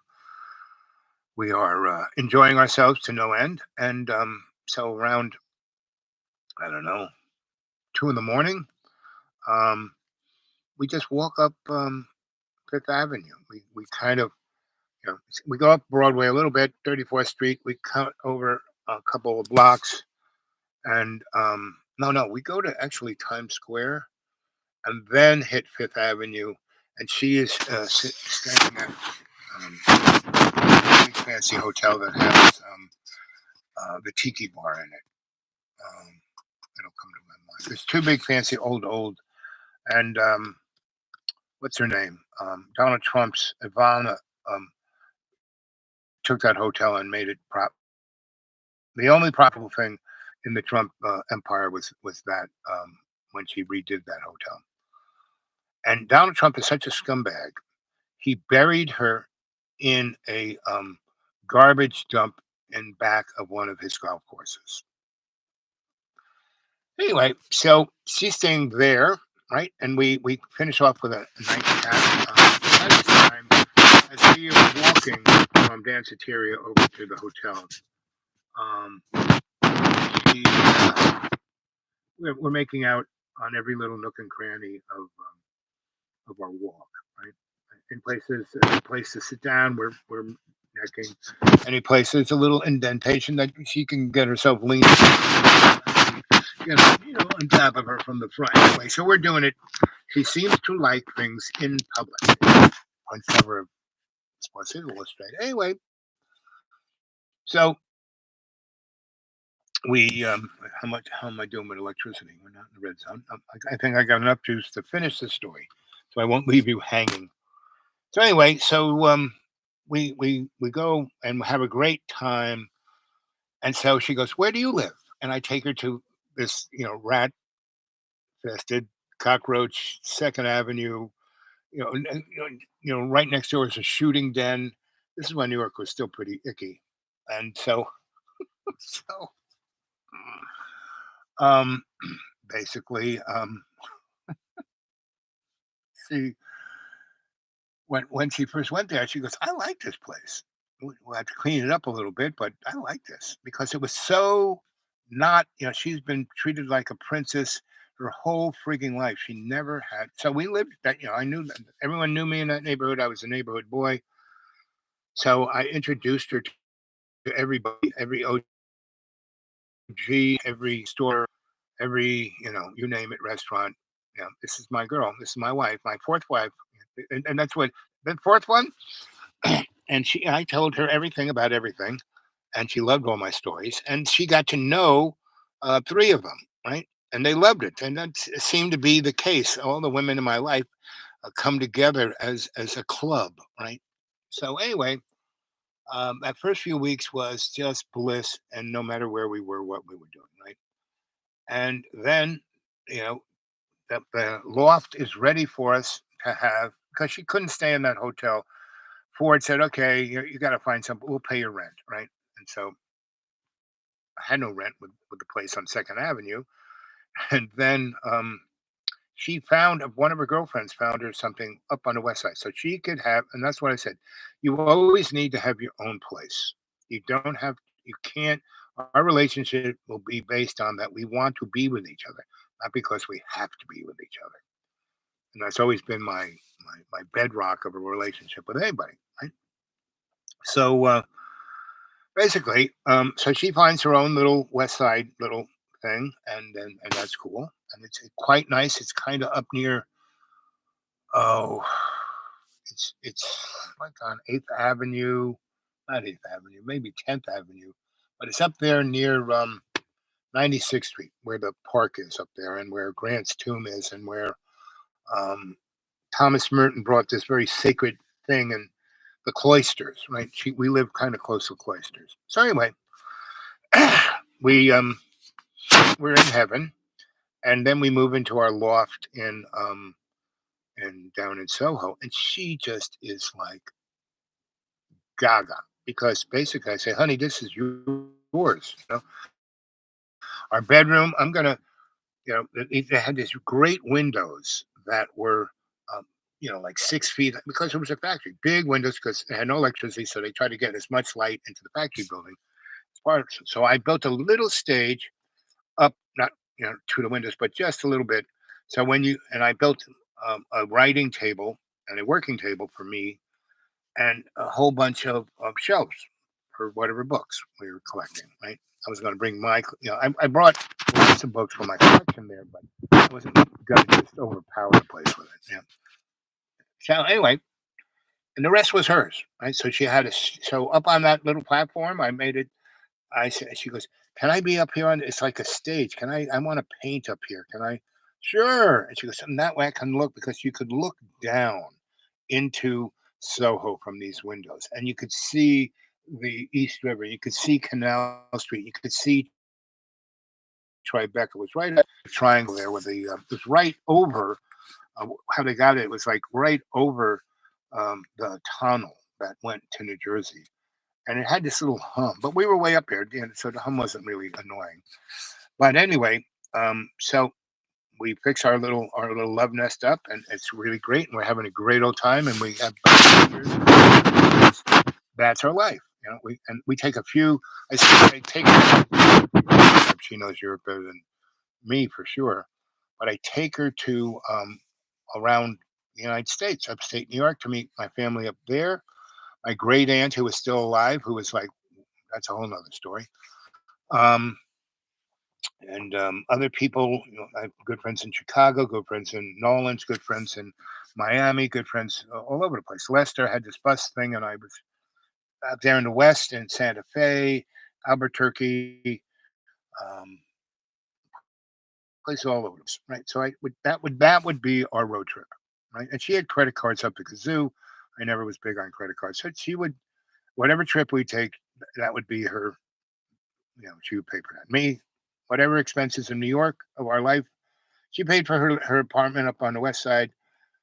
Everything that was the what you call it, the loft in Soho was ours, but I would take care of it, right? And I mean, there's not much heat and electricity was included in this thing, right? And but food, I'd always do the cooking.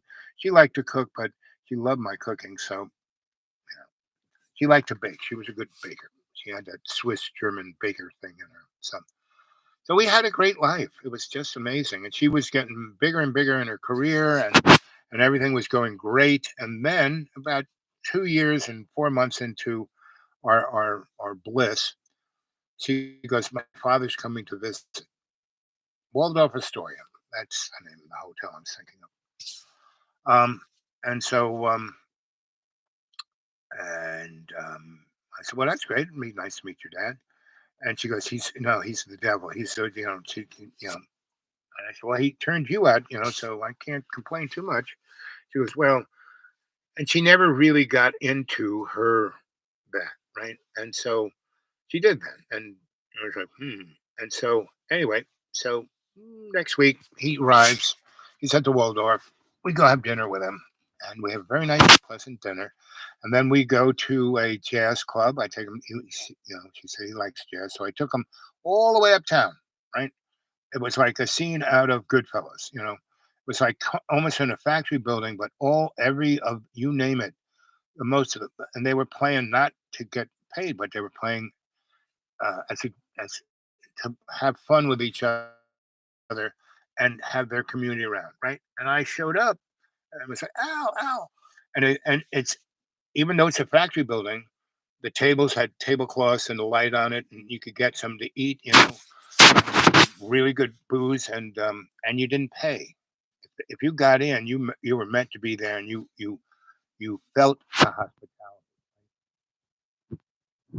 And anyway, so and Stephanie and I had been there a number of times. I took her up there, and so I take him up there, and he's got a limousine, which is fine. That's kind of way uptown. It's kind of funky these days, so having a limo is not a bad idea.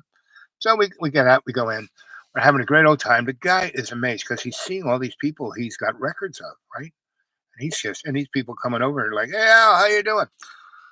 And this guy is super. He's like Rothschild kind of rich, and that kind of politically connected. And when it, he'll be on the spaceship to Mars with Elon, right? He's got the chips in his head to, so he'll be a transhuman. Anyway, so he's going on, and he and I are hitting it off just because he's going on about all kinds of stuff that would turn most people's stomachs, and I know about it. And I'm going, yeah, really? What about da ba ba da boom bing? And he keeps going. I like this guy. I like this guy. You finally picked a good one. He keeps saying to her, and she's getting this look on her eye, which I know she's not happy, right? So anyway, we have a great time, and I said, when he was about to give somebody $100 bill to get through, I said, "Don't worry, your money isn't any good here." And actually, it's a if you try to give people money here, they will probably shoot you in the head. It'll be a big insult. Don't do it. I told him right up when we were in the car, don't don't tip people because I saw how he's tipping everyone at the hotel where he was staying. So anyway, he said, "Okay," so he didn't. And he goes, "When in Rome, do as the Romans do." And I said, "That's right." So we had a great night, and we go, we drop, and it's still kind, it's one of those nice Septembery, summery nights, and so we drop. We all get off at the limo. He goes, "Do you want to get driven where you want to go?" And I said, "No, no, the night is still young." He goes, "What? It's 2 in the morning." So then, this is New York, and we're gonna go have a coffee. Well, when we have a coffee, and no, no, no, no. You go to bed. Jet lag and blah blah blah. He goes, "Well, how I have business tomorrow. But how about the day after? Why don't we have lunch?" I said, "Sure." He goes, "Why don't you come here to Tiki?" I said, "Sure, no problem. Just come around, well, around one." I said, "Fine, good for me." So anyway, we walked down, and she goes, "He's got to be blah blah blah. It don't feel right, blah blah blah." And he's going to scuttle our relationship. I said, "Baby, the only thing that can scuttle our relationship is us, right? He's not going to do it." Anyway, long story short, I go have lunch with him. We have a conversation. He tells me what a great guy I am, that finally she's met someone he would really love to call son-in-law, and that that I could fit into his business. You might want to, it's life changing, blah blah blah. So okay, thank you very much. And he goes, "What I want you to marry my daughter." Now, my first wife's father said this, right? And he was dying. So I said, "What, are you dying?" He said, "Oh," he laughed. "Oh, no, I'll never die." He goes, "No, no, but I just want I want her to be happy. You make her happy." And this is exactly what the other guy said. And he goes, "I have a gift for you." And he has an envelope and he slides it over. He said, "Don't open it. Wait till you, are on your way home. I actually have a limousine going to take you downtown." You know, I said, "Okay." So we finish our lunch, we shake hands. He goes, "Can we have lunch again? Like I have some more business tomorrow, but the day after, and I'm going to leave on Friday. And I'd love uh, to hear, in that letter, I have a letter for you, and I want, your opinion of what I say." And I said, "Okay." So anyway, I basically get in the limo. He drives me, and I go to a place. There's a nice. It's called at that time. It was called. It was a bookstore, Weiser's Books, right? And if you were part of the crew, you could walk in the front door, and there'd be all of this, books, but the really old books, right, antediluvian stuff back there. And there was that scene from uh, Constantine, where he goes to the nightclub where all the demons are, and the guy's got a card, and you have to guess what it is. It was that, right? But there were no demons there. Scholars, but and it wasn't like ESP squirrely stuff. It was like scholars' names, and they were pretty big list, you know, and you could cut. There was a hint by the color of the card, right? So you did get a little hint because otherwise it'd be a little tough. So anyway, I get out and I don't look at the envelope. I don't open it up. I keep it in my jacket. I go to Weiser's. I go in the back. They had these really nice cinnamon rolls and really fresh butter, creamy butter, and um, marmalade ham, and really great coffee and interesting books if you wanted to look at the stacks. And and to go back there, you could eat with these books are not paperbacks. These are not super rare, but you don't want to get a coffee stain on 'em. But if you get to go back there, they know that you're responsible enough not to mess. Right. So anyway, I go back there and I get my little tell the girl what I want, and I sit down at a chair and the coffee comes and it comes in a nice pot, so I never have to bother. I could pour myself 4 or 5 cups of really good coffee. Stays hot. And I take out the envelope, I open it up. It's been sealed, so I take the knife, the butter knife, and open it up. And inside is right off the bat is a check for $1 million made out to my name. Cashier's check, $1 million. No muss, no fuss. Oh, this will have to clear for 15 years. No, go to any bank, you know. And so I take out the letter, and he says, "Well, you really, really, really impressed me so much that I want to hire you, and this check is for you, right? And it's not, whether you marry my daughter or not. I want to hire you. Yeah, I want you."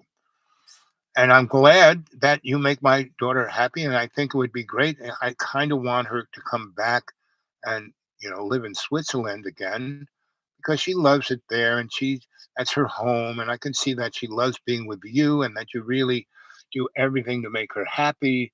But she's a little bit of a fish out of water because she is Swiss, and I don't know if any of you guys know any Swiss people. They can be, their shit doesn't stink. They think they know everything. Blah blah blah. Anyway,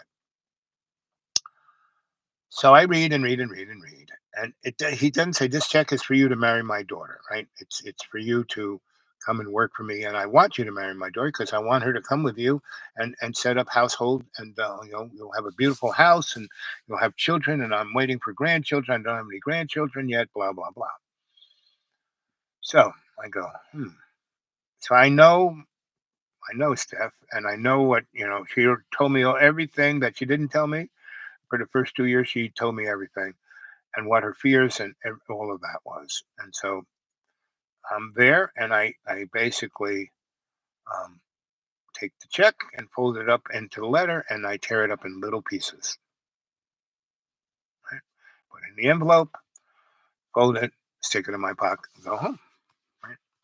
Now she's made a really nice dinner and cooked some really yummy stuff and baked some things I love. She makes great kugeln, and she had gone to Chinatown and gotten some yummy, stuff from grandma, and then she went up and got some yummy escarole, and then made fish, and had a real super duper meal, and a nice bottle of wine, and so she goes, so, and I said, so you had, so what did my father want? And I said, well, we just had a nice lunch. And he goes, he has no nice lunch. What was his ulterior motive? And so I take the envelope out of my pocket and I slide it across to her, and she opens it up, and she sees all this, you know, this obvious check torn up, and this obvious letter torn up, and she looks at it, and she looks at me, and she pours it out on the table and starts to like jigsaw puzzle it together, and says a check for $1 million, the cashier's check for $1 million. and she kind of, getting the letter together, but she could get enough of it to see, marry her, come back to Switzerland, have a life here, get me grandchildren. Right? But basically, what he was saying. I tore it all up. Our life is us. You want to go? I'm sure your dad will give me another $1 million check. If you want to go back to Switzerland, I'm up for it. It's someplace new. I'd love for you to share your homeland with me. I'd love to have a big, beautiful house, settle down with you, and have kids. I'd love to do that, and I am sure I could deal with your father in a way that would make everything pretty good. So obviously, that seemed like that's the plan. So, anyway, we have basically 2 more days.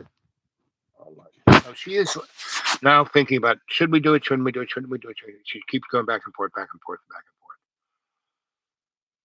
forth. And I said, okay, so I only want to make you happy. So I am sensing that you don't want to go back. Right? You may want to go back at another time, but not now. Am I reading this correctly? And she goes, yes. And she goes, I want you to go back and I want you to give my father this envelope with a torn up check. And she said, and no one, has ever, you,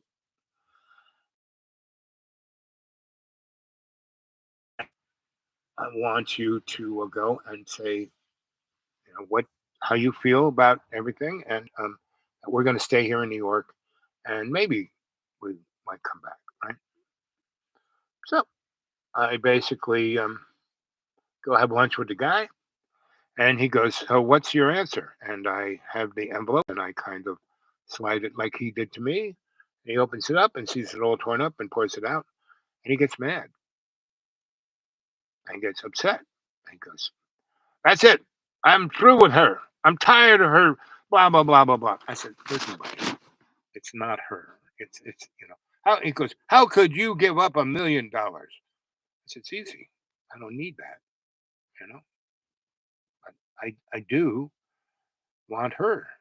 And I only want her as long as she wants me. And I know if I take this deal, I'll just have you.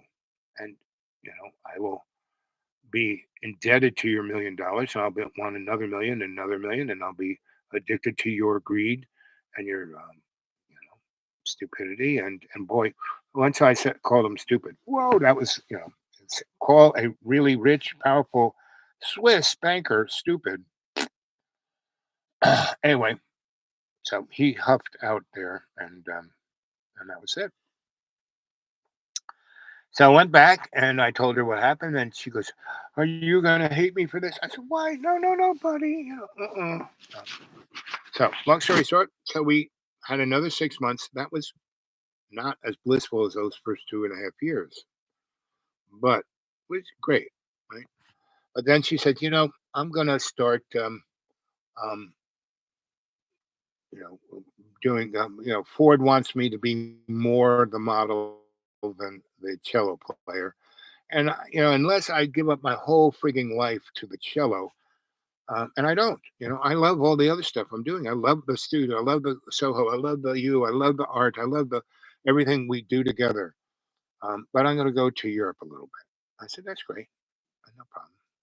And I say, so I'm going to do one thing. And she goes, what's that? I said, I'm going to go to the lawyer and I'm going to take all of those papers that says that this law is in my name and I'm going to put it in your name. This is going to be your law.